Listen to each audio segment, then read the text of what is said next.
right, in a fresh 6-4 victory for the Tigers as they beat the Padres, and their record after a loss is among the top three since August 10th of last year. That was a stat that was put up by FanDuel earlier. I'm Raul Castillo, Simon's Chris Brown. Brandon Day has the night off. He's got a lot going on, and so it's the classic Chris and Rogelio duo here. It's been a while since we've done that. It's old school. It's old school. Yeah, there we go. For people who've listened to this for a while. But before we get to all this stuff, make sure you like and subscribe our YouTube channel, Tiger Money Report or Motor City Metrics. And check out all our great content. We have the West Michigan notebook dropping tomorrow with Emily Walden, and she got a chance to talk to Isaac Pacheco, and it was Steph Stevenson, I believe. Was it Steph Stevenson, Chris? Yep. Talking about a little bit of the weather, a couple of just random things in general about the season. Pacheco, who's on the IL right now, and they came back Friday and Saturday, I believe, to take from a couple games from South Bend. They're now sitting in first place, and I believe at 11-4, 10-4, I believe. Well, let's see. I've got it right now. They are. Oh, get out of the way. 11-4. They went 6-0 last week. That's impressive. And the Cubs, the South Bend Cubs, are not the kind of prospect-laden team that, for example, maybe Iowa is, but nevertheless, it's still a good ball club, and to be in first place this early in the season for the Whitecaps. Erie's also in first place. We'll get to that. Toledo suffered a setback, and it's kind of, we'll get to them. But the reason why they get a setback segues into what happened this afternoon, as the Tigers, what was mentioned earlier, they beat the Padres 6-4, and a guy who got started immediately and saw some time at third base today was one Jace Young, who was called up, and Ryan Kreidler was sent down. The initial thought was perhaps that Kerry Carpenter would be in the IL, but it wasn't the case. And Ryan Kreidler sent back down, and it makes a lot of sense. Kreidler struggled at the plate mightily defensively. That's why the Tigers brought him aboard, and the Tigers still, with the record being in first place, what have you. Now you're gonna see the Javi Baez experience in center field, and it's a crazy time in Detroit Tiger baseball. Yeah, I think they figured that Kreidler performed admirably in center field, but obviously he just couldn't hit. It was just almost a guaranteed strikeout, and as for much as people complain about Javi Baez, he's been hitting a little bit, right? Like he's been doing just fine on offense for. If you forget about the salary, he's been a contributor. And so I guess they figured, you know what, he can play center field adequately, we think. And he has looked good out there. And so they bring up Young. And the most striking thing about Young today is that he made a lot of really nice plays in the field. It's always looking a little dicey, like he's taking an extra crow hop or just kind of looks awkward. But, made every play that he needed to today, which was nice. Still not hitting. But I think he drew a couple walks, so contributing there, and really just the same thing we've seen all year is the Tigers just putting together really good professional plate appearances in just about every game, getting guys on base in just about every game. Sometimes they cash in, sometimes they don't. They won 6-4 today. They went 4 for 17 with runners in scoring position, so they left a lot of ducks on the pond, but they still managed to win because they're just consistent, and it's I don't know, it's fun. It's something we can get used to, I think. Yeah, and they drove up, and there's a lot of times they drove up counts. I mean, you were talking about this earlier with Cole Keith drove up a couple counts. Zach McKinstry, I felt like he had 2 or 3, or at least 2 counts where he drove, like he had like 9 pitch at bats. He finished on the day with 3 hits and went 3 for 4. Is batting .314 and leads the league in triples. And I tweeted out earlier jokingly that if you said he was the league leader in triples on your bingo card, then you're a damn liar, because it's the Zach McKinstry, also, you can put him on the, I guess, revenge tour, if you will, or whatever, redemption tour, whatever you want to call it. But nevertheless, that triple too in the corner, it took a Comerica Park hop. I don't know if you saw that or not, Chris, but I did. It was funny. I guess there's the wall juts out there. That was where they used to. Is that new? Is that like new since they put that in like that? They started jettisoning out like that, because I never seen that before. It must be. I don't know. I mean, that used to be, the Bell Tire sign over there where Yeah. people could get into the stadium, but they put in that new wall, so I don't know if they had to put something there to reinforce it or what. But yeah, I don't think I've ever seen that particular bounce before. But he may have gotten a triple anyway. I don't know. Tatis does have a good arm, but Oh, yeah, man, he's a really good arm, McKinstry's man. McKinstry's been remarkable. It's he did strike out on 3 pitches later in the game, but it was like it's going to happen. It was against I think he was first time he saw that reliever, but just consistently really strong plate appearances, and it's he's been super valuable too. Yeah, and there was you were talking about Young earlier. I think he had a really a good play in the field where it dribbled past Sweeney, and for whatever reason, the Padres decided to send the runner to second, which was just a stupid dead. I mean, to me, that was a dumb play anyway. I mean, it wasn't the throw past Sweeney wasn't going to go past. It wasn't like something that was going to go outrageously past the third base line or anything like that. So I thought that was just kind of stupid. And Young's like, okay, cool. Just Yeah. Yeah, I mean, they're taking advantage of other teams' mistakes. They made a couple mistakes. Today was a weird game. Montero wasn't as sharp as he could be, and he had a couple of those batters where he just lost his own. But he battled. He kept them in it, gave them some innings, and the defense mostly played fine behind him. So it was, I don't know, and they're a little bit fortunate right now. They're getting the Padres. The Padres are a very good team, playoff team, but they're without some of their best players, right? Luis Arias just got, really scary collision last night. Fortunately, he sounds like he's okay, but he took at least one game off. Jackson Merrill is one of the best young players in baseball. He's not playing. So they're getting fortunate there. They're not going to see Dylan Cease. So, it's nice to get out there and get that first win, and maybe you can go take the series tomorrow and win yet another series. That's all you can ask for. And this is coming off a 3-1 series against the Royals, which a lot of people were disappointed that it wasn't a 4-game sweep, which is, you talk about getting greedy, but I get it. They felt like they should have won that game.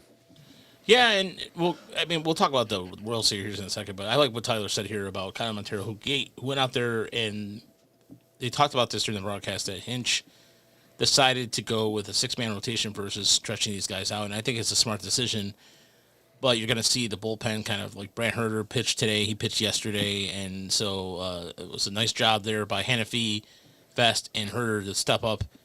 And Montero did what he could.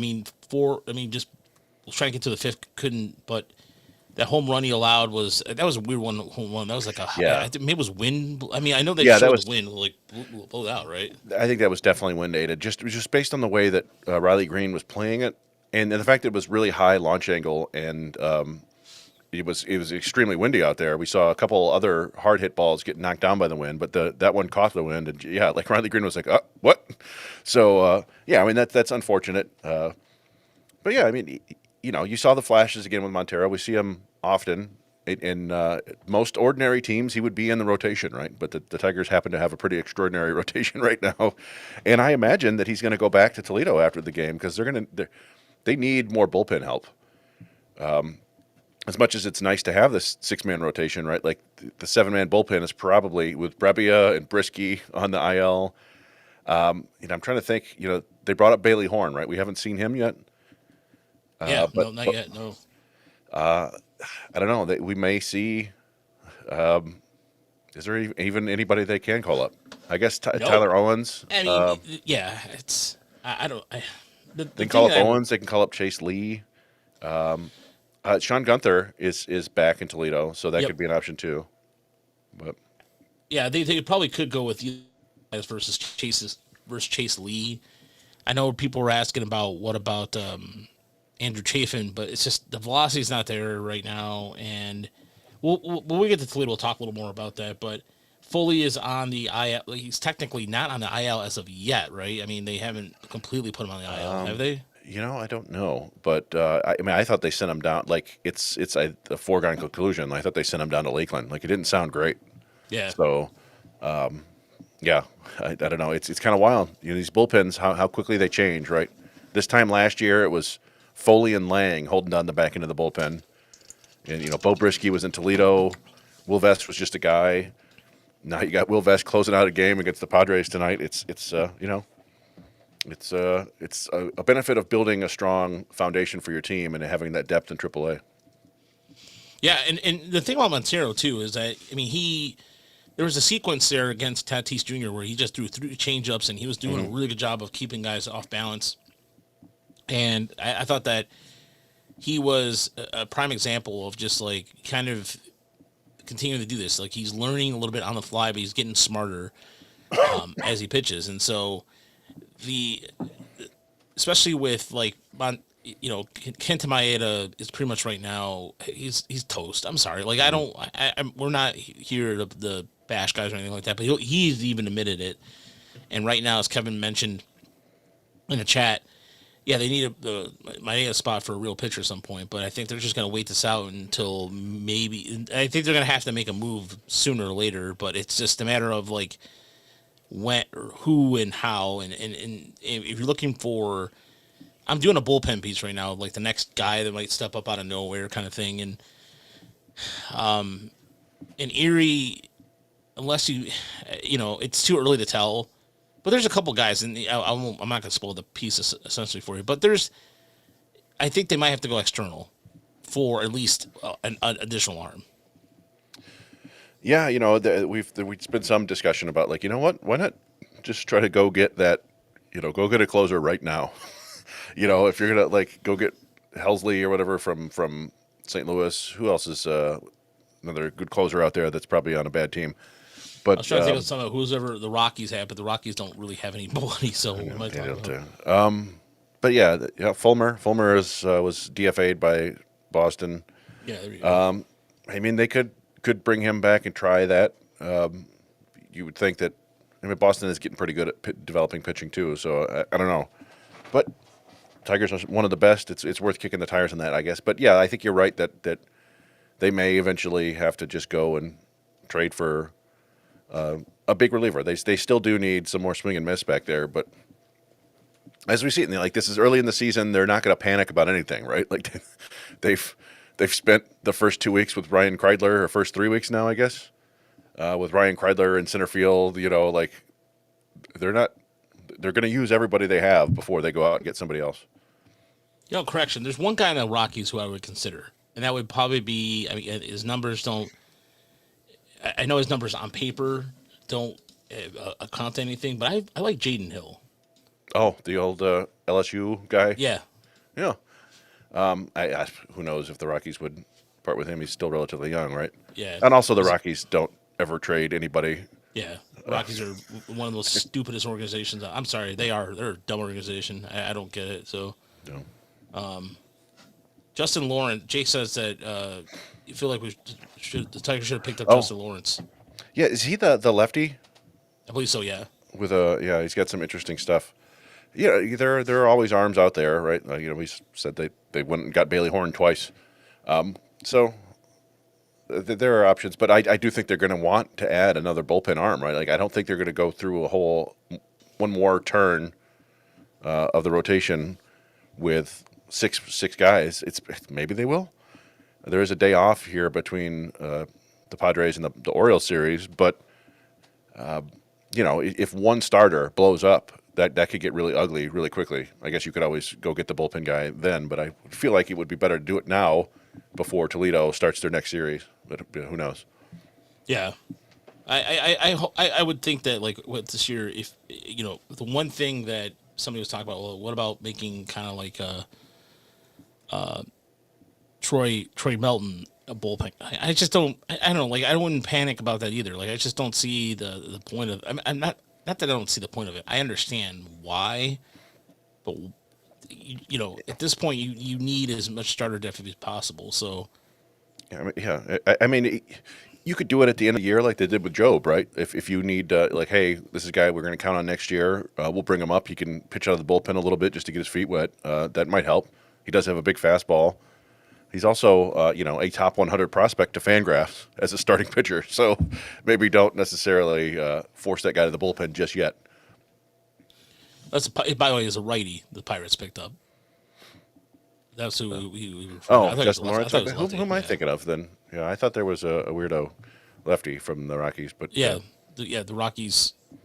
Yeah, I wasn't sure. I thought it was just a foregone conclusion to me, just because based off the Rockies doing weird things, but getting back to the Royals real quick, the World Series, yeah, you expected them. The Royals kind of looked just until Sunday when they were able to hold down the Tigers, but overall it was a strong weekend regardless uh, of what the Sunday was. I mean, you can't win them all, but it does show a couple things. First and foremost, Bobby Witt Jr. I mean, he is one of the best players. I mean, I know it sounds like a cliche to say that, but he's one of those guys you were like, you wish he was on your team, you know? Yeah. Like, Well, I was joking around that, like, here's to Bobby Witt Jr. being the next Mike Trout, right? Like, just this perennial MVP contender, 8 to 10 WAR player who's on a team that never makes the playoffs again. yeah, But you know what? The Royals, they look pretty hapless at the plate right now, but that's still a pretty damn good pitching rotation. Reagan's is very good. Lugo is really tough to deal with. 10 different pitches, Yeah, something like that. Waka is a wily veteran. I forgot who they got in the first game. I'm blanking on it, but yeah, that's a playoff team last year, and they went out and they handled them. And again, it was just really battling those starting pitchers, forcing them to rack their pitch counts up, and just really impressed by the approach overall for the team. And we do, not to foreshadow things too much, but we see a lot of that spread out through the entire organization. I even saw it. We had the extended spring training Tigers taking on the extended spring Phillies today, and you see a lot of the organizational mantra taking place even there at the lowest level. It was kind of funny. They drew walks, they battled, the pitchers threw strikes. It was it really seems to have permeated the entire system. Yeah, there is a couple of lengthy at bats too in Lakeland this weekend that I was gonna discuss too because I thought Carson Rucker, although they were very aggressive, like Carson Rucker I think was first pitch double the other day, but we'll get to that for sure. But yeah, that's another thing about the Kansas City series too that I was trying to think about, like just another offensive threat because Salvador Perez is not the Salvador Perez he used to be. I mean, he had that one ball that was in deep fly ball, but their catcher, what was it? Vermin? Yeah, Vermin. That guy's a dude. Like just in terms of quickness behind the plate, that guy had like just laser back there. Yeah, I mean, they have some players that are annoying. Michael Garcia is always annoying, but they're just a really flawed offensive players for the most part. Waters is not a great player. Isbell is not a great player. Jonathan India is he's a major leaguer. he's pretty average, I think. He's kind of like the infield Benintendi. So I don't know. Yeah, I mean, they need to figure something out. Pasquantino's a good player. He doesn't seem to be fully, on right now. But there's just not a lot of protection there for Witt. And it's one of those things where the Royals really don't have a terribly good farm system, even after all their struggles over the last 8 years or so. So I'm not really sure where the help is going to come from. Their ownership seems willing to spend a little bit, but they're going to need to start making some more smart decisions. I don't think Mark Canha, former Tigers great Mark Canha, I don't think he's the answer. Yeah, no, he's not, and they're not even a guy like Drew Waters. Just kind of looked disappointing too a little bit. I mean, I thought that he'd be a little more, but then again, some of those guys from the Braves pedigree, because the Braves talk up the prospects pretty well, but when I don't know why Kansas City always. It seems like Kansas City and Atlanta do a lot of that. Yeah, it's the old Dayton Moore connection, right? Yeah.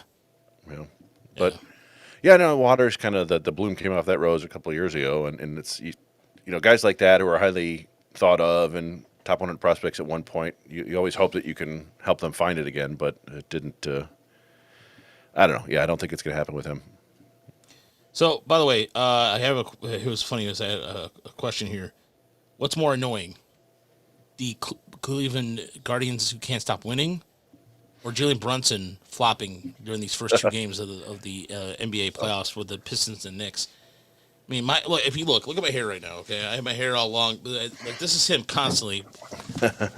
Well, I mean, that's one of the big complaints about the NBA right now, right? And that's why the people they joke about Cade Cunningham like doing it honestly. I forget what they call it, but like Shea Gilgeous-Alexander or whatever is just it's like James Harden perfected that, the ability to just flop and get hit and take 40 free throws a game, and Cade Cunningham doesn't take any free throws. He does it naturally. Yeah, that's super annoying. Cleveland is also super annoying. You know, they to see them continue to win with Class A, continually blowing games, and their run differential I think is negative. I think it was last I checked. Let me look. They have a -2 run differential, and yet they won tonight, didn't they? Yep, they won tonight 6-4 over the Yankees. Yeah, yeah. I mean, we don't mind seeing the Yankees lose, but the Tigers saw the Yankees and they weren't Yeah. terribly impressive. But yeah, you look at the run differentials there, right? And the Tigers are one game or half a game ahead of Cleveland with a +26 run differential. They've got scored 28 more runs than they've allowed there than Cleveland, and still only half a game. And that's just Cleveland being Cleveland. That's why I picked them as my least favorite team in the division. Yeah. Because math, Dom, yourself, who's the odd man out when Verley and Parker and Perez returns? It really depends on who's least performing offensively wise. Yeah. I mean, that's really, that's a hot potato one right there. I mean, I would assume that Perez is probably just back in Toledo. Yeah. And then, it's Toledo probably needs some sort of offense. At this point, it's probably Malloy and Young. Maybe Young will come up and perform really well, and to the point where he displaces Colt Keith or something like that. But it sure seems like Keith is turning things around right now. He had a really strong RBI single today, drew a walk. He's still kind of getting subbed out a lot, and maybe Hinch will want to continue that with Malloy. But Malloy he's not getting a ton of playing time. He starts against lefties and stuff, but I don't know. That would be my guess. But as we've seen, man, these things tend to work themselves out, right? Like as soon as you get somebody back, somebody else gets hurt. Kerry Carpenter seemed fine, and suddenly, in between innings, his hamstring acts up. It's like, what? All right. So, yeah, like I said, we'll cross that bridge when we get there, because you really haven't heard a whole lot about Vierling coming back. No, not at all. I mean, I know Meadows started throwing this week, and he's been cleared to throw. So at some point, you probably see him in a rehab assignment a year. I tweeted it out randomly on the Tiger Minor League Report account. People were like, "Oh my god!" Mm-hmm. So I don't know. It's it's interesting. So I don't think, as far as like Perez goes, I mean, the back is always gonna be like I said. We'll say it once, we'll say it again. There's a show philosophy when it comes to this show is definitely that. It's just that they can just creep up out of nowhere. You're fine one day, and the next day your back goes out, and you're on the IL for 60 days, right? Like it's really hard to deal with. You see it with athletes in every sport. Yeah, no, I don't, like I said, we'll see what happens here with Toledo. Which they start off our whole slideshow presentation. Is it slideshow? What do we call this? Yeah, these are slides, I believe. All right. Are you on the first one? Yeah, I'm still updating. I'm still doing the ones in the back end. I can kill time. Yeah, so I can talk about it, but and Deadly Ninja Bee says yes that Kate Cunningham is ethical buckets, they call it, right? Like he's not flopping for fouls. So yeah. Well, right now the Pistons are up 90-82 with 5:13 left to go in the game. So it is something that's going on in the background. So that's why I keep looking down to. Nice if they can hold out this one, not give up. What is it, 21-0 run the other day? Yeah. It was like, oh man, that was bad. But that you know what? Really young team. It reminds me of the Michigan basketball team this year would often forget how to play basketball for 5 to 10 minutes at a time. Like what? What's basketball? And it just felt like that. But whatever. Yeah. It's one of those things where especially too when it was just, you see all the star power, like you see Sting, like let me just say this. I love the Police, the band The Police. I don't want to see Sting wear a Knicks hat ever again. I don't care, Sting. Go do your contra sex or whatever somewhere else. Giant steps are what you take traveling on the moon. Got a man. Shut up, Sting. Shut up. Anyway. All right. So, at any rate, what was I saying? Okay, so let's go to the Weber report, the Jim Weber report here.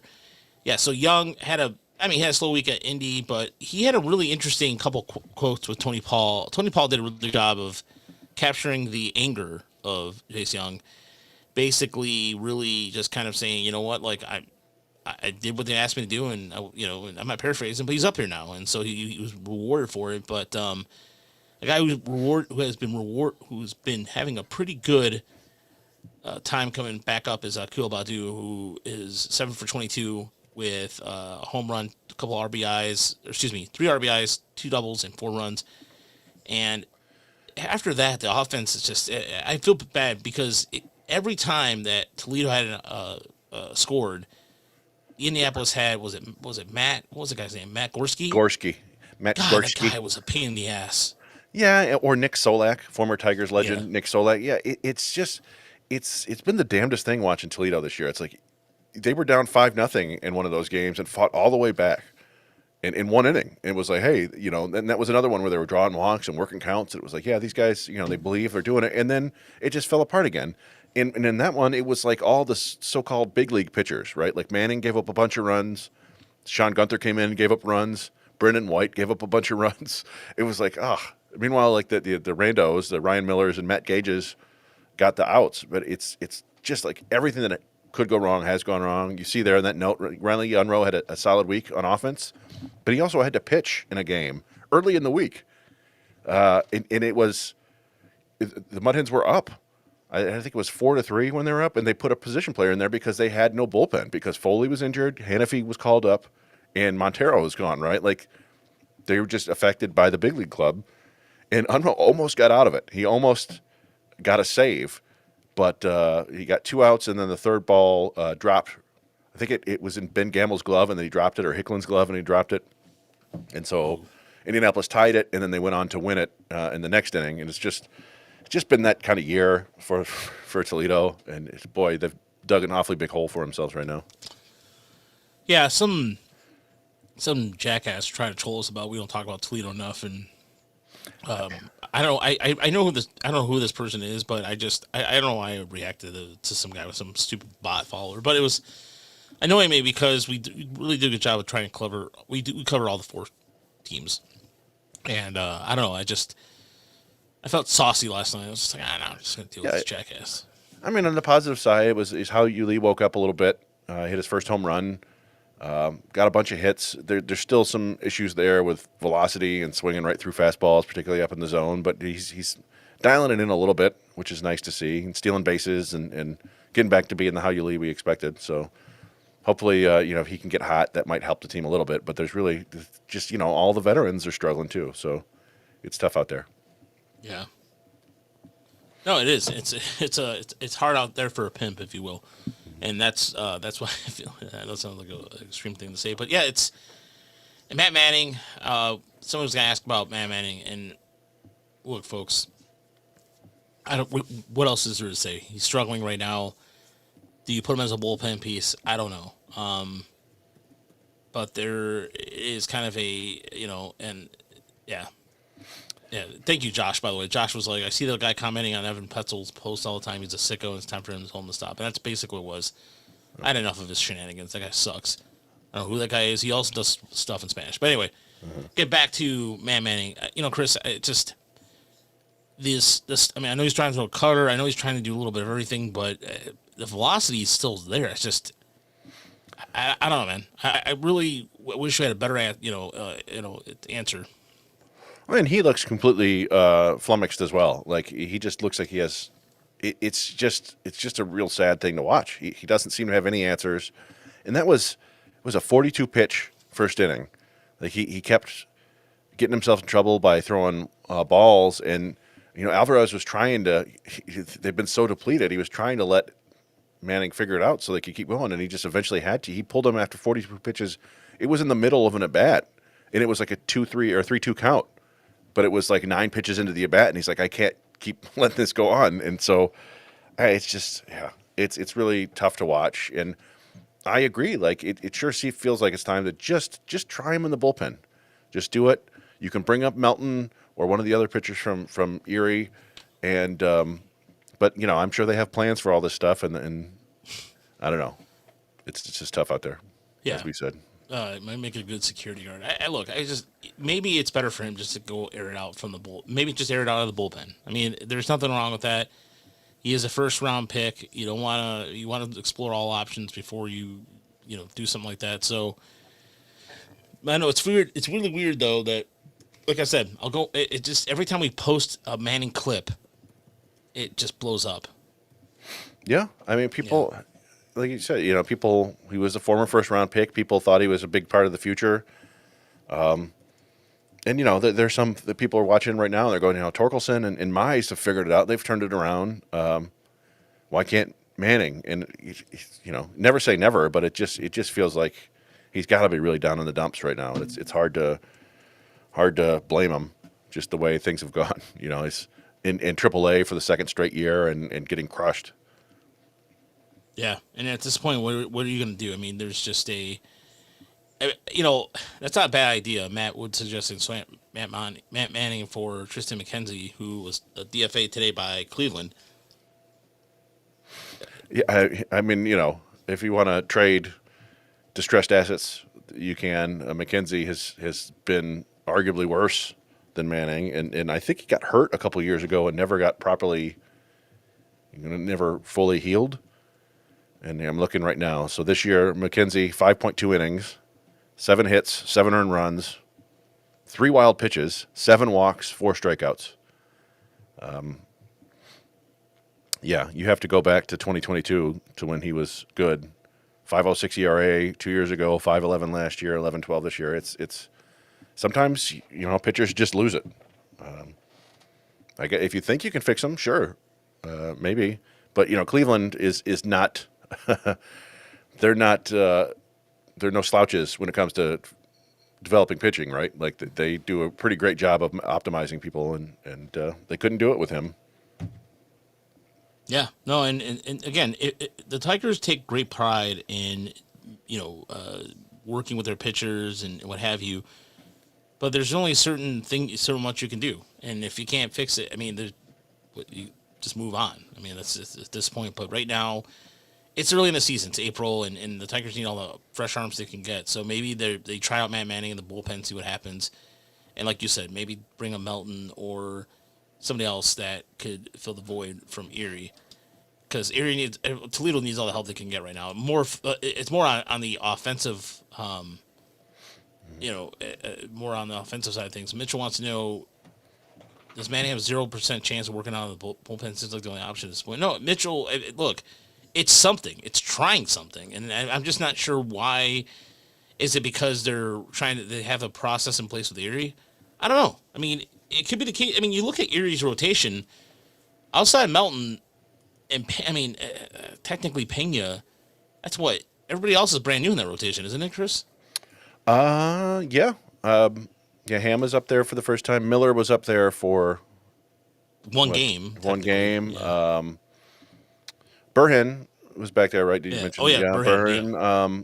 Montalvo's new. It hasn't gone great for him yet, but yeah, it's it does. It just feels like they're waiting. I don't know, like they have something set for a couple of weeks or a couple of months, and then they're going to start moving guys around. But I don't know. Teams have a lot more patience than fans do, and I guess they're willing to just keep trotting Manning out there as a starter, even though we're going on 9 years of his development. So I don't know. Maybe they just value having somebody that can go out there and throw innings. I mean, we got to give credit to Wilkel Hernandez, right? Probably had the best outing of his last 4 or 5 years. And supposedly hit 97 and was getting a bunch of swings and misses with his changeup. So I don't know. Like that's another one where I think Wilkel might be the same age as Matt Manning. Let's see.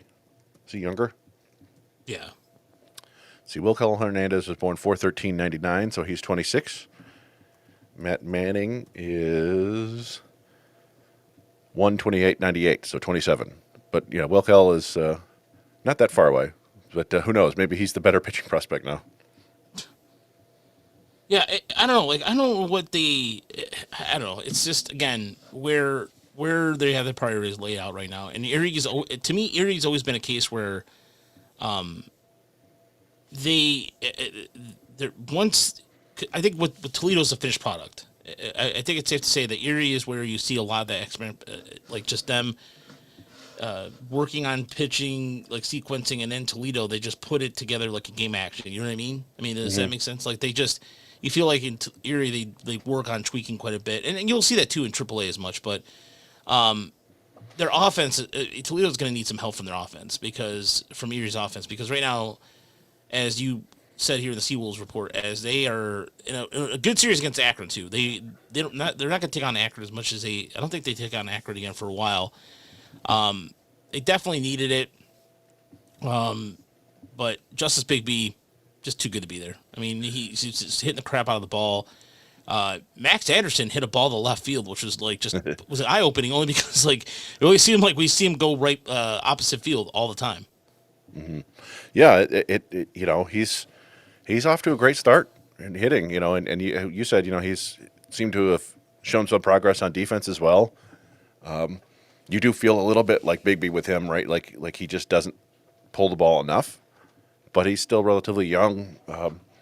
Yeah, I mean that's an exciting development there too, because they could use another bat, and a really good week. A borderline player of the week type week. So good to see.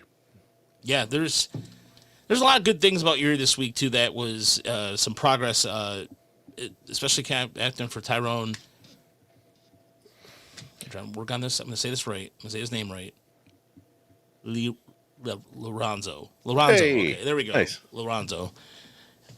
He got a good week. He had a really good week, and you expect Campos to struggle a little bit, but he came back down to earth just a little bit as teams started to kind of go away from him. Slider, and it looks like so Jake's telling us that they're going to face Susanna again on Wednesday, which is when they go to Harrisburg this week.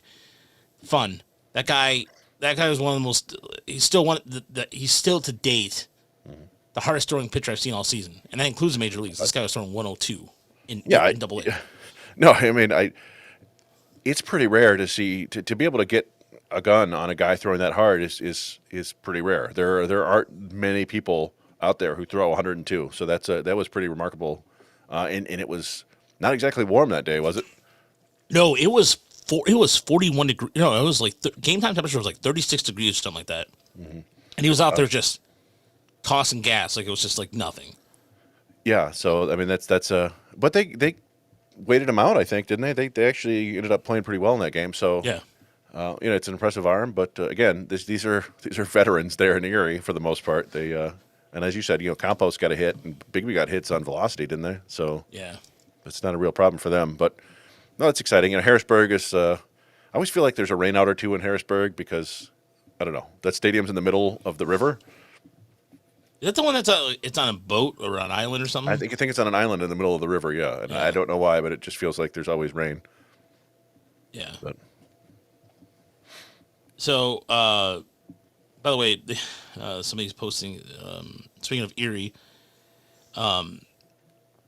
Max Clark posted. I'm gonna share this too, real quick. Because he was on. I forgot what podcast he was on, but I wanted to share this because I thought it was a really cool thing to say. I think Tyler's right. I think it flooded a few years ago and became a meme. I know somebody that worked there, and they were not. They're like, well, it used to be I think it was the Suns, or were they? I forgot what they exactly were. Anyway, yeah.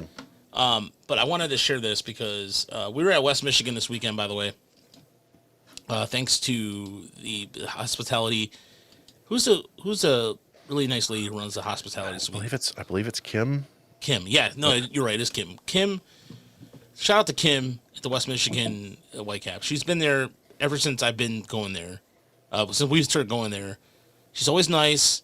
She was like, guys, your food was cold. You guys were sitting upstairs, and they're one of the few places that they always take care of the press. And shout out to them, Nate and Dan and everybody over there. But Kim, especially just Kim, because Kim's so nice, and Ashley and Emily were both out there, and she's just a really cool lady. So I just wanted to make sure we gave a shout out to her because it's important to do that.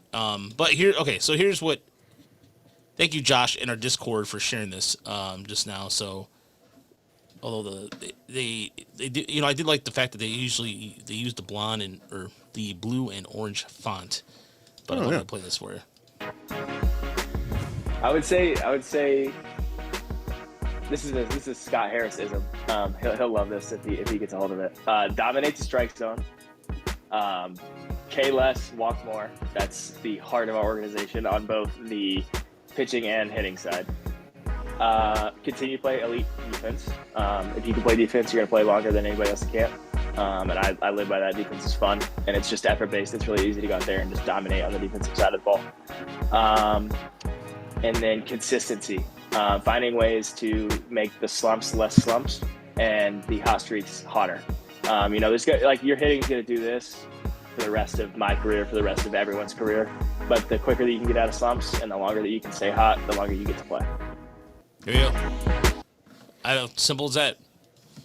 Yeah, no, I mean, Max Clark is precocious in a lot of ways. Like we've talked about it. The I don't know, not that we have to get into West Michigan just yet, but just his approach to the game is very mature. And I try to I just need to check myself because I have a tendency to get negative toward him for reasons that aren't necessarily fair. I need to kind of celebrate more what he's doing very well and not focus so much on what I want to see from him, because, like I said, he's very advanced and he's playing very well.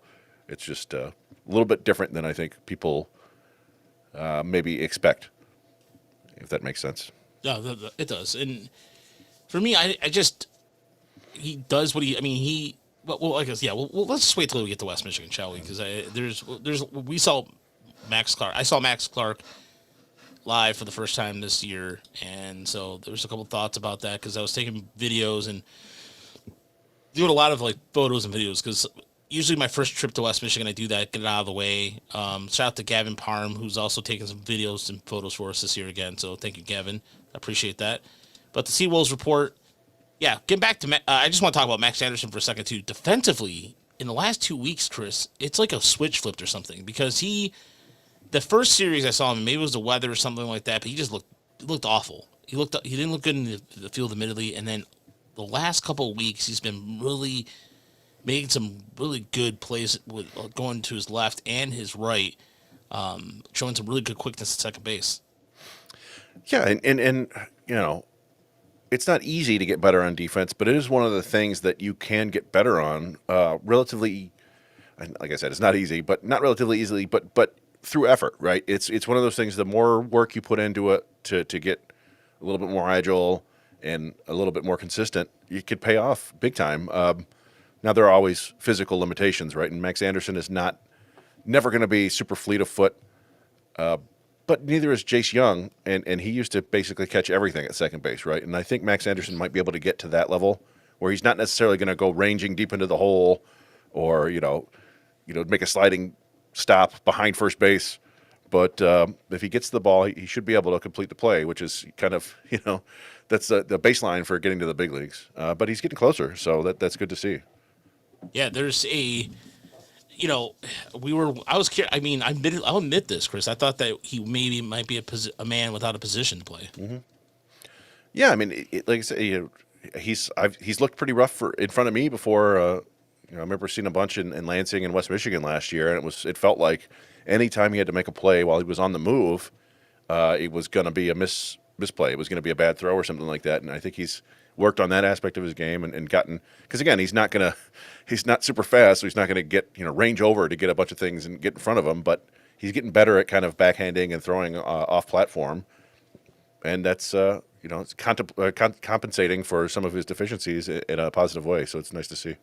Yeah, no, and it's a very good sign for the Tigers, especially in an infield defense that they at the major league level are kind of struggling with too.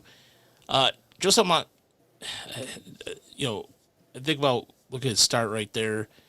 The bullpen that day did 8 innings of scoreless. Remarkable. Yeah, a really good job. The bullpen for Erie has been their really bread and butter and did a really good job the entire series. But that Montalvo just, I don't know, Chris. It's just one start, and that's a really good Akron team, but it just seemed like everything was just the strike zone too. Again, I'm not blaming it all on strike zone, but it was tight on him too. Yeah, that one he seems overmatched by Double A right now, and it's kind of snowballing on him. And that one definitely snowballed where he ended up giving up. I think it was a 3-run homer that was kind of the big blow there. But yeah, he's having a hard time getting outs right now, and not necessarily unexpected. It was when we saw him in West Michigan last year and in Lansing, he didn't look all that impressive. There was just kind of a lot of projection, right? Like he's still kind of young and athletic and skinny, and thinking, okay, maybe if he adds some velocity and can figure things out. But he's battling right now.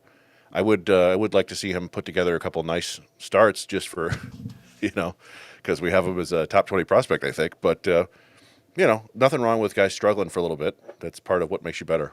Yeah. And by the way, the Pistons won on the road for the first time. I think the Pistons won their first game in the playoffs since 2011, I want to say. That sounds right. Yeah. So congratulations to them as they beat the Knicks 100-94 is the final. And I know, again, we're a baseball podcast, but hey, the Pistons are the Pistons. Kate Cunningham, 33 points. 12 rebounds. Yeah. 12 rebounds, and I think he had double digits in assists. Or no, 3 assists? Oh, wow. Just 3 assists, but it didn't matter how you do it, as long as you do it. That's a lot of rebounds for Harris and Durant. Yeah, I think of our buddy John would be extremely happy, I think, with a day like today. The Tigers beating one of the best teams in baseball, Tigers being one of the best teams in baseball, and the Pistons winning the playoff game. So pretty nice day in Detroit. Oh yeah, definitely. And one thing too I want to say is it was speaking of the one aspect of this roster construction by the Pistons, the trade for Dennis Schroeder has been one of the better ones. I mean, that guy I always liked his game. I liked him when he was in Atlanta, no matter where he went, even when he went to the Lakers. He had 20 points off the bench, and he looked really good slashing and creating problems in the bench, off the bench for the Pistons tonight. As the Bickerstaff is shortening up a little bit, but hey, they come back to Detroit tied at 1.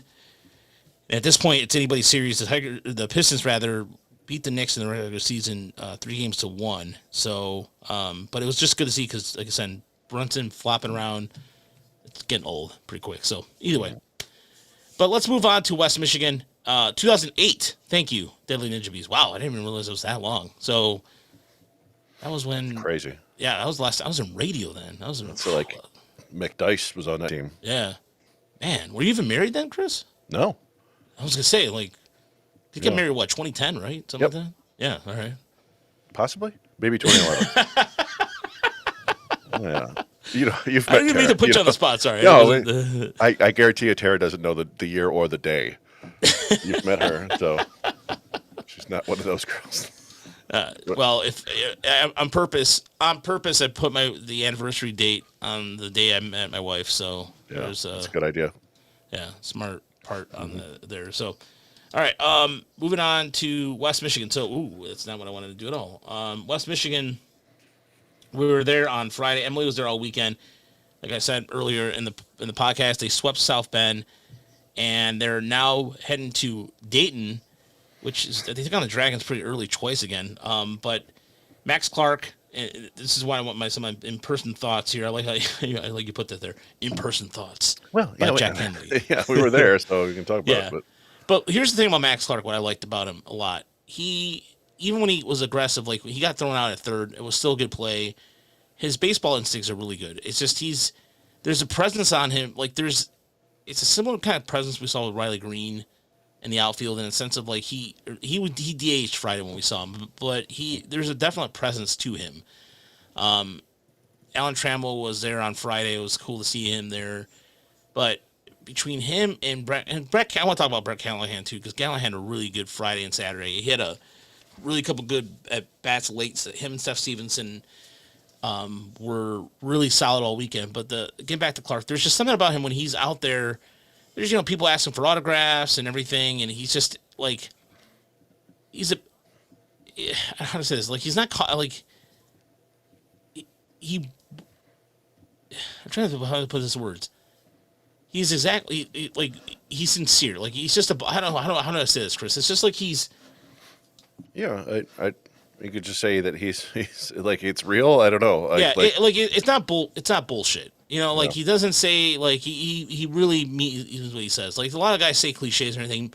He's energetic. You get the vibe that he's sincere in who he is. So he's like there's a couple of Max Clark family or friends or whatever the case was that are like taking score. Like there's a lot of. Did you notice, by the way, the amount of young people are taking score this weekend in front of us? I did not notice that. The people Yeah. behind me were like, in their young 20s, and they were having a fun time. The one guy claimed to be a professional tennis player. I was like, okay. But yeah, I mean, it's always a big. It was. I think the crowd was a little lighter than you'd expect on a Friday night because of the holiday weekend and because it had been raining. Yeah, the game it was like a 45-minute. Actually, it was like an hour and 15-minute rain delay, wasn't it? Game started at 7:45, and it rained throughout the game a couple times fairly hard. So the crowd was a little bit sparse. But yeah, the kids love Max Clark. You see jerseys all over the place, and the guy he loves baseball. He was tweeting about the Tigers game tonight. Yeah. And Genuine. Thank you, Matt. Genuine. Yeah, yeah. And the thing, and what I often say is, like, when I talk about him being mature, it's just like if he's up with men in scoring position, it just feels like he's going to get him home every time. It might be a ground out, it might be a hit, it might be a walk. He it seems like he really locks in. What's that? He's genuine. Oh, genuine. Yeah, the pony. Yeah. Yeah. Now, like, that's the thing. Like, we didn't get to see him play defense, like you said, and Briseño wasn't playing in that day, so it was a bit of a, like, well, it was tough. And we went out to see. I was very eager to see Andrew Sears because we've talked about him on the show before. I thought he was kind of interesting, and he only made it one inning. He gave up two 2-run homers in the first inning, both on, I think, sweepers that basically landed right in the middle of the plate. And there were a couple guys on that South Bend team that have a lot of power. That Garriola guy hit 20-plus home runs last year. He had a monster week. I think he ended up being the player of the week in the Midwest League, even though they didn't win a game. And you saw some flashes. I think Sears finished the game finished his inning with a 95-mile-an-hour fastball. I blew it right by a guy. He threw his split a little bit, but it was just, it was tough because he hit that 30-pitch threshold, and Tigers don't mess around with that. You get to 30 pitches, you're not coming back out for the next inning. So that was a bit of a disappointment. But again, like you mentioned with that Montalvo start in Erie, the bullpen was outstanding. They brought in who was Hayden Irby was the next pitcher. Irby I think did a really good job. Yeah. And then Jordan Marks. Marks looked really good. Marks looked really good all weekend too. Yeah, he had thrown 3 pitches, and then Marco Jimenez and Preston Howie, I think, closed it out, right? Yeah. So, it was just a really impressive, and they came back. They got to South Bend's bullpen by working a whole bunch of walks. And you mentioned Brett Callahan. Like, one of the things we were talking about in that game, and he had a monster week, like 3 home runs, 10 RBIs. And I think he had a double that you got video from the side. Yeah. And something that I didn't really notice until I saw your video from the side, it was like he really kind of climbed the ladder on that really well. It was an elevated fastball, I think, and he went up and got it, and it was like, well, that's pretty impressive. He's off to a monster start this year. I was saying this to Ashley, I'm worried a little bit. I don't know if he's ever going to hit lefties. Just the way he swings, he just swings so hard. His helmet always comes off, and I worry a little bit about good changeups too because of the way he swings. But the way he's hitting right now, he might not be long for high A. So, I mean, obviously you don't want to put the cart before the horse there. It's only 3 weeks into the season, but he's really off to a great start. So that's exciting to see. I think they're the number 1 offense in the Midwest League by a significant margin. I can see that. And here, so I want to post this, or I want to show this because I should have posted this on the minor league side, but what it was, I showed a regular version of it where it was on my Twitter account. I slowed it down because I wanted to save it for the show. Mm-hmm. And we had a confirmation, somebody that from the organization, I'm not gonna say who, was highly complimentary of this swing here. But if you look at here, it's just. So yeah, I mean, keep an eye on where the barrel meets the ball. It's up basically by his shoulders, I think. Yeah, just see that. Look right. Hold on, man. Yeah, pulls the hands in and gets to it. It almost sounds like a softball swing. Yeah. The ball. Ooh. Yeah. Ooh. Yeah. It sounds like slow motion of one of those Russian slap battles. Ooh. No, he showed good power all weekend, and I thought he would be a good play candidate for that, and he wasn't. But it's okay. I mean, it's the guy that they chose, and rightfully so, for the Cubs had a good week. But another stand-up performance too is Kenny Sawara, who somebody mentioned earlier. How long is it before it's going to be in Erie? Probably by middle May. Erie right now is kind of really set. So unless there's some changeover between Toledo and Erie, I don't think he's going to go anywhere. But Chris, so explain to people why one walk for a knuckleballer is really good. I mean, knuckleballs are notoriously difficult to control and command. Like that's, it's a pitch that a lot of people play around with. Like a lot of position players learn how to throw a knuckleball. A lot of people have the ability to throw them, but very few pitchers have ever really succeeded because it's really hard to get them to go where you want to while also missing bats. And he seems to have, I remember R.A. Dickey threw unusually hard for a knuckleballer, right? But it was like upper 70s, maybe low 80s. And Sir was like mid 80s with his knuckleball to upper 80s, which is, it's something interesting for sure. And to be able to throw strikes and not, you don't see a ton of passed balls. But it is funny when you watch the videos we post. There are times when it just kind of pops right out of the catcher's glove, like the catcher's like, "What happened?" And maybe it's being, knuckleballs are also great when it's windy. You can find some fun clips online when there's like windy days when you're throwing a knuckleball, the ball breaks like 4 different times before it gets to the plate. It's funny, and so maybe he's taking advantage a little bit of sort of this blustery weather in the season, but. Yeah, so far the hitters haven't seemed to have any chance against him really, and when he's throwing strikes, it's pretty fun to watch. And he's 27, so I mean, it kind of strains credulity to call him a prospect, but he's certainly an interesting player in the system, and it would be fun to see him rise up because how much development do you need to do if you've got a trick pitch that nobody can hit, then you might as well keep moving him. Yeah, I mean, it's just a matter of who would catch him in Erie. More likely Alfonso. I mean, Alfonso probably, or for that matter, Valencia. If Valencia's still there, I mean, Valencia is a better defensive catcher than Alfonso is. So I would think Valencia would probably get the opportunity to. So yeah, so. But yeah, let's move on. Do you want to touch on just Briseño just real quick? Briseño, a couple home runs, couple doubles, hitting the ball hard. It seems like he's seeming like himself. The one thing that's a little bit odd is that he's striking out at a fairly high rate, which was something that we did not see basically, ever in Lakeland or in the Arizona Fall League. It was kind of 50-50. So you don't know if that's just a product of a strange week or what, but something to keep an eye on. Maybe if he faces more and more advanced pitching and the strikeouts go up, then that could be a concern. But I'm not terribly worried about it right now. He's still walking a little bit. He's working deep counts, and that's, strikeouts are always going to be an artifact of working deep counts. But the power has been fun to see. He's got 2 grand slams already in the year. So I thought it was, he had the bases loaded again, I think on Sunday, but didn't. I think he got called out on strikes, unfortunately. But yeah. So anyway. Yeah, because maybe it's just a matter of just. I mean, has he really had a break since Arizona Fall League? I mean, he had a little bit of a break, but maybe it's just a matter of just. Is that why we're seeing him kind of rest up a little early on? It could be. It could be. And he is playing in the cold weather for the first time ever, right? Yeah. Like he's catching again, so he has to concentrate on that. And so there's a lot of different things going on there. Also, it's never a big shock to see somebody struggle when they move up a little bit. And like struggle is relative, right? He's still hitting for power, still doing that, but he may catch fire here soon and stop striking out, and then you really got something. So yeah.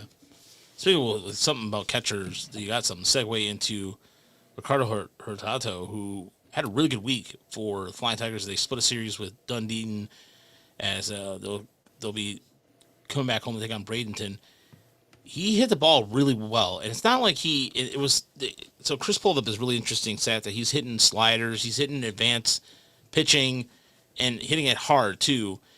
7 for 18. He had a home run. He had 2 doubles, 6 RBIs, but he also showed a really impressive arm behind the plate too. He had a gun down. I think it was Saturday that was really impressive. But he's been able to just kind of look like play the part of a catcher. And to me, another thing that stands out about him too, he's got pretty good speed for being a catcher too. Yeah, he's a really interesting player because it's just a guy that I put his name in on those the nightly stat reports we'll do most of the time as a he'd be down the DSL or the Florida Complex League or Florida State League. He even got up to West Michigan, I think, last year briefly. But he always just felt kind of like an organizational catcher. And to begin the year, he's just crushing the ball. It's not just that he's getting hits; he's hitting the ball consistently, really hard. And the first play that really kind of piqued our interest was, I want to say he took like a 99-mile-an-hour fastball and hit a home run to the opposite field. Yeah. against St. Lucie. It's like, now wait a minute, random guys don't just do that. Now it could still be that he's just on like a crazy heater, but when you watch him, he looks like a pretty good hitter. Like he's still susceptible to, despite those stats that we were looking at, he's still susceptible to sliders like low and away, like most hitters, and he doesn't seem to be terribly patient. But he's not quite 22. He's hitting the ball really hard. He's playing really well. He's definitely a guy who's like gone from kind of a nobody, if you will, to somebody that I'm keeping an eye on every game. So that's fun. I don't know if I'm ready to say he's a legitimate prospect, but he's prospect curious, I'll say. So That's a good way to put it there. But it's intriguing profile. Woody Herlin, by the way, played center field. Yeah. I believe Saturday, and I don't know what the hell's going on with players getting hit in the head, but it's kind of getting. I feel bad for Jackson Strong. Yeah, that sucked. It was like right in the. I don't know exactly what happened, but that looked like his jaw, basically, like the ear flap / jaw. He came out of the game right away. So you hope he's okay because he's an exciting player, and that's one of the things that sucks about the low minors. Some guys don't have great control. Yeah, the control's all over the place. But speaking of good control, though, Minton, 17 strikeouts to 1 walk. It's ridiculous. Yeah, and that was the big thing for him last year was that he did not he didn't throw enough strikes. He often walked several guys a game. I think it was 4 or 5 per 9. Because he's got a decent sinker, four seamer, and he's got a pretty fun breaking ball. But it just it never. I don't know. He never seemed to put it all together, but he's doing it so far this year, and he probably, he's a college guy, so in low A is not terribly exciting, but all you can do is go out there and perform, and he's doing that so far really well. Another guy who's performing too, Paul Wilson. I finally watched some of his stuff. It is looking more legit. Owen Hall. I watched his whole entire start Saturday. It's on our YouTube draft. I just got to finish posting it, but. He looked a lot more comfortable. His slider had some really good swing and miss stuff. He got his first 2 professional strikeouts. Walks, that was more like Dunedin, or the DJs as they call them, did a good job of working the counts. And but he avoided trouble, but he hit that 50, I think it was like 51, 52 pitches, and they pulled him out, but looked a lot more comfortable out there. Yeah, both of them looked, Hall and Wilson, both, like, you see it, right? Like, it's in flashes. These are young guys that they don't let throw more than 50 pitches in an outing yet. So that's why they're both at, like, 2.2 innings. And they both ran into some walk issues. With Wilson, it's kind of funny because, he's throwing 95, 96 with a pretty nasty-looking slider. And then every now and then he will just throw a ball that's, like, 6 feet wide. Just like Nuke LaLoosh hit the ball fastball that can't be comfortable for hitters. But when he's throwing it in the zone, they have a really hard time hitting it. So that's exciting. If you can dial that in a little bit, then you really got somebody who's back on the prospect map. Not that he wasn't necessarily a prospect anymore, but he didn't make our top 46 because it was just so rough last year with the velocity and the command and control. But definitely steps in the positive direction. And with Hall, same sort of thing, right? Like the command isn't really there. He's all around the zone for the most part. But when he's throwing it in the zone, hitters aren't really squaring him up that much. And this is why you're a prospect, right? He's 19 years old, playing professional baseball for the first time. It's going to take him some time to figure it out. But I don't know. You could see the potential there for sure. Speaking of potential, by the way, do you want to talk about what we talked about earlier today? We got us all really excited at work. What's that? The the gentleman by the name of Oh, the Menendez. well, yeah. I mean, I'm just finally. I'm actually putting it all on the slide for the DSL right Oh, I was gonna now. say no. I have the video highlight, so I can say I Okay. can. Yeah, so I'll Yeah. study while you do that. And Yeah. Go for it. We don't yeah, need to. I wrote it all down so we can talk about it. But yeah. So yeah, it was today was I touched on it earlier, but the sort of FCL Tigers, the extended spring Tigers, were taking on the Phillies, and we were able to watch it. And yeah, like sometimes. So these are the hitting highlights right here, right? So you get to see. This is Pinto's single. yeah, Jesus Pinto, who was one of the big signings 2 years ago. He had a 2-hit game. He steals a base here. I don't know if he was playing left field or right field or center. It was tough to figure out who was playing defense. But the left fielder had a really nice outfield assist. That's Junior Tillian, who was, remember, he was a minor league Rule 5 ad, I think, Yep. for the Mets. And he's like rehabbing. So he's down there. He had an RBI, ground rule double. You got Jose Dixon, who was, remember, is the one guy in our top 46 we don't have any scouting report for because we haven't really seen him. But he went the opposite way there. I think he later scores. So yeah, this is a good view of all the guys who are going to be in the FCL this year. The guys who come up from the Dominican Summer League. Who was that? Was that That was Pinto. Another that was another Pinto single. So yeah, 2 hits for him. A couple things you don't see in here. There's Juan Hernandez hit that 103, I think, 102.7. If my notes are correct. There it is. Yeah. He's another infielder. He played third base, made some good plays. But Jude Warwick played shortstop today. He went 0 for 2 with 2 walks, but he made 4 or 5 really good plays at shortstop. It's tough to see. You can see like the bottom angle here. That's your view of the defense, and that's about as close as you can get. But you could see behind, like he was really ranging.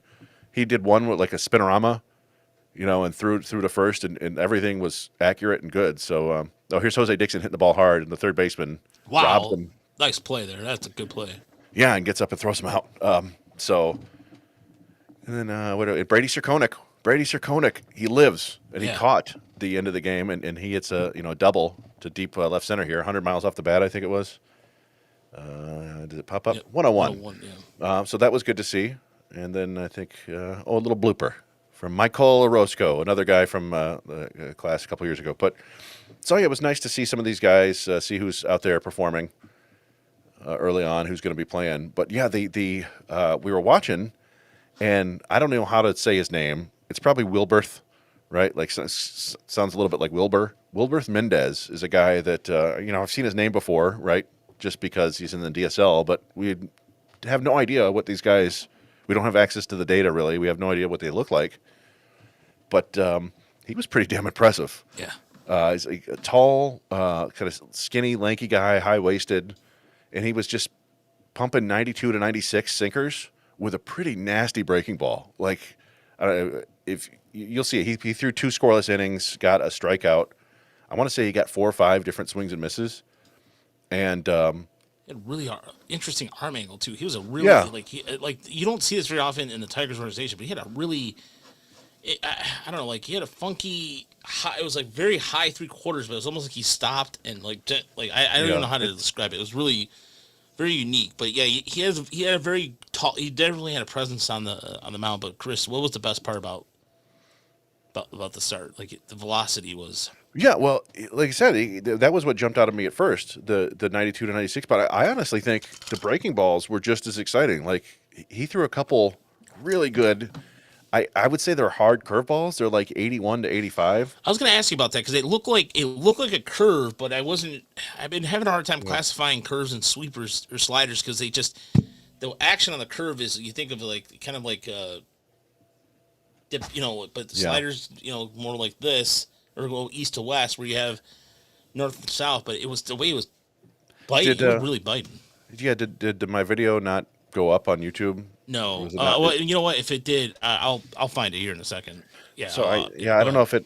I was trying to upload it because Yeah, I mean, he was the first guy that pitched. After him was Eddie Felix, who was also throwing pretty hard. Now, he did not have any feel for his breaking ball. He had a decent changeup, but he had like a mid-70s breaking ball that he couldn't land at all.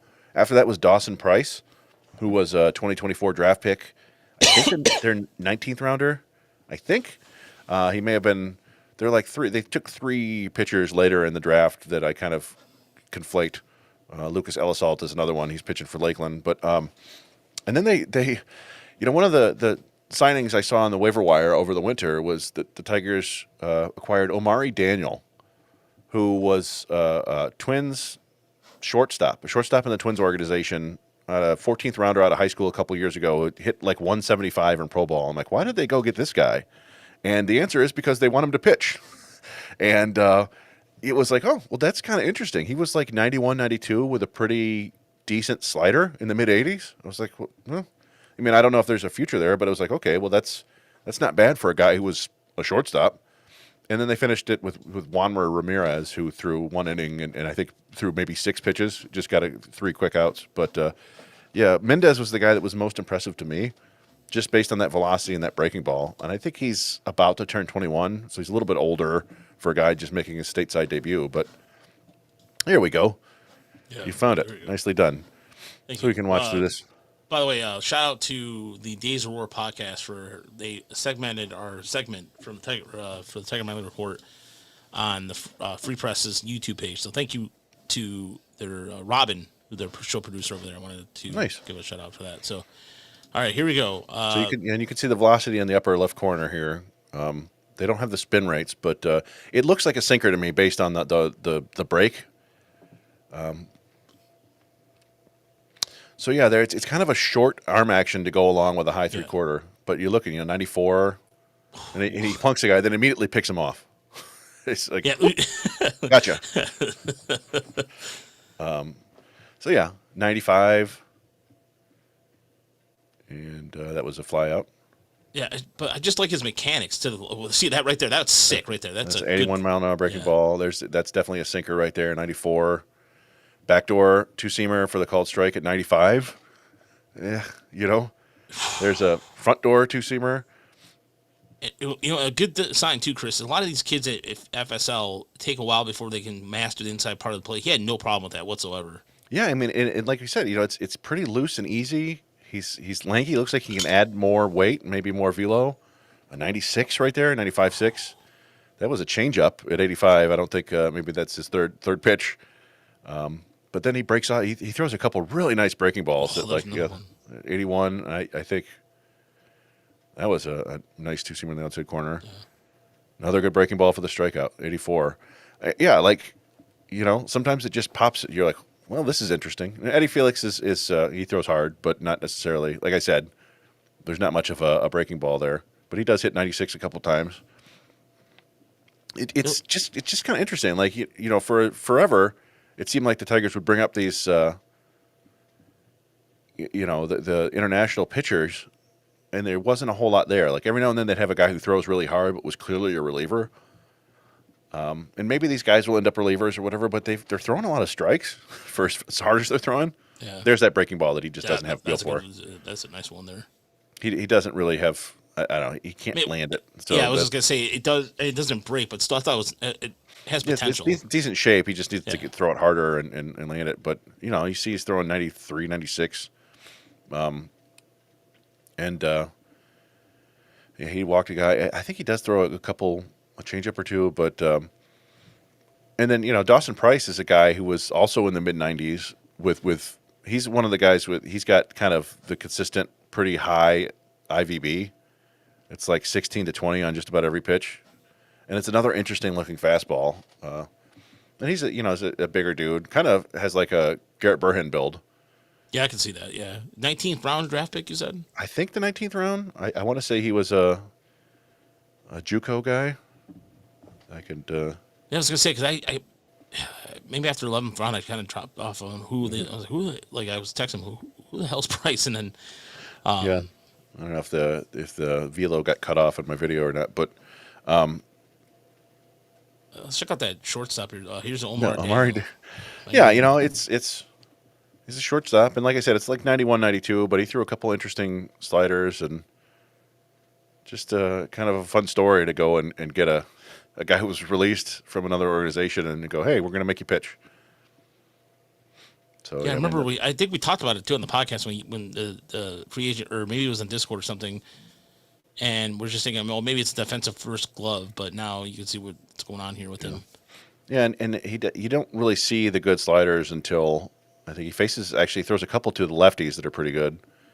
But yeah, I mean, they only gave up one run over the course of the game, and not a ton of strikeouts, not a ton of swing and miss outside of Mendez, but they were throwing strikes for the most part and getting outs, and that's always fun to see. There, you see Sarkonik is catching, so you can judge his receiving if you want. Well, that's a nice. That there is that what you're talking Yeah, about? no, see that one I don't know. I don't know if that was like an accidental cutter or a purposeful cutter because it's like a mile an hour slower than his regular fastball. But yeah, it was like the hitter was like, what? Like extreme on that. It's just it just I don't know. It just pops out to me like just let's watch it one more time. I just want to watch it one more time. Yeah. That's the ball he puts in play. Oh, never mind. All right. Well, either way. You can see. I just want to. The breaking balls might be to this guy. There's a lefty who gets a couple nasty breaking balls. They're like 86 and right in on his hands. There you go. It's a good pitch right there. 85, yeah. But like I said, it's. I don't think this is a future big leaguer we're looking at, but it's just kind of fun what they're doing in the organization. You're going and getting these arms, and they're all interesting. So. Yeah, and another thing too that stands about this roster, it looks to be, Chris, that this is going to be the most international, in terms of like flavorful international roster. Like there's going to be a lot of international guys on this roster. And by the way, Gabriel Reyes, Jake, just to answer your question, we just saw that in there. From all accounts, he's fine. I mean, we had a contact down in Lakeland who saw him, and there wasn't no update or anything. I mean. He's not on any injury list or anything. He told the person he was fine and that they'll see him soon. So yeah, so it seems like he's just going to be back in the Florida Complex League. So who knows what the plan is there? Maybe it's to conserve innings. Maybe I don't know, but yeah, maybe we'll never know. But I mean that FCL season starts up in about 3 weeks, I think. Yeah. So. Just more stuff to keep an eye on. Yeah. There's a lot more prospects to go out and see. Like I said, man, I've liked Jude Warwick ever since they drafted him, and I'm just really impressed with him on defense. He can really pick it. So we thought there was a good chance he might start in Lakeland because remember didn't he make a spring training appearance, right? I don't know if he did or not. Why would I think he was on, I think he was on a roster for a day or something. Like I remember. Yeah, him. he was on a roster before Rayner was. I remember that. We're like, Warwick before Rayner. But we didn't even mention Bryce Rayner. Bryce Rayner was back and played this week. And played the field too. Yeah, he only got one hit, 2 walks, 2 strikeouts, but whatever. You just want to see him get out there and play and play a bunch of games. So anyway. Yeah. No, it was a good week. Like I said, it was a good week for that, and especially with first place Erie, first place West Michigan, as I mentioned earlier, and Lakeland, but still first place Detroit. First place Detroit. There we go. 3 teams in first place, and you can't ask for anything better than that. Tigers, like I said, beating the Padres earlier. Padres, who are a very good team, right now a little beat up. There's no King. They don't face Dylan Cease, but still no Luis Rise, who got in a collision yesterday with the first baseman from Houston, I believe, and it looked really bad at first. I mean, that looked really bad. Yeah, I mean, I think he was knocked out on his feet. Yeah. But fortunately, I think he made it back to the locker room later that night, so good to hear. Go Yankees. Yeah. You know what? Whatever. The Tigers just keep going out and winning and playing well, and things will take care of themselves. Yeah. And so if you can, please donate to the website, or we have the GoFundMe, we have the Patreon, we have the PayPal. Those are things that help us get to where we need to go quicker and better. And shout out to Ashley and Emily again over at West Michigan for being out there on Friday. So check for the West Michigan notebook. Will be out tomorrow. And I'm trying to think. Chris did a really good job of explaining the kind of draft, prepping you for the draft. Will be some more draft stuff coming out. People been asking about some. We'll be doing a draft video at some point soon, probably one of these next weekends or so. Trying to coordinate that as we start diving into the draft. The Tigers have been rumored to be. Well, no, we'll talk about that another day. We're not going to say anything about that, but. Yeah, nevertheless, it will be a fun time. The draft show will probably be a little different this year because the Tigers are not picking till what 24th. They have the 24th and then the 34th pick. Yeah, which is kind of fun. And that was one of the things I pointed out is they've never actually picked 24th before. They've picked 23rd before a couple times, and they picked 34th before. They got Kristen Stewart 34th. It didn't work out great, but Kevin McGonigal was the 37th pick, and there's definitely talent to find in that range. yeah. And this year's draft is kind of flat in long, as it were. Like that's the top of the draft is not super exciting. There's no clear cut number one. In other words, no. I mean, there are like 3 or 4 guys who are into the discussion right now, and there are always some college players who perform fairly well move up, but it really is. It feels like it's about 50 deep in terms of interesting players. So, Tigers in a good spot this year. We'll see what happens. Yeah, and it'll be like I said. There's plenty of draft discussion coming up on the podcast and on the website. So again, if you like, please, if you can, donate a few shekels. That'd be greatly appreciated. It goes a long way. Goes to everything we do. And we'll be back on Thursday for Motor City Metrics podcast. Well, I actually, you know what? I'm thinking I might not be here. I have first day of softballs this week. Oh, I bowed out last week, so I can take over this week if you need to know. The cash considerations is back in full effect. So a team of that's right. So some local media folks will be playing out in Oak Park if you want to come and say hi. Actually, yeah. I don't know. There might be some people who play competitively out there on that. But again, thanks so much for watching. Thanks so much for listening. If you're listening at home, stay classy, everybody. Have a good night.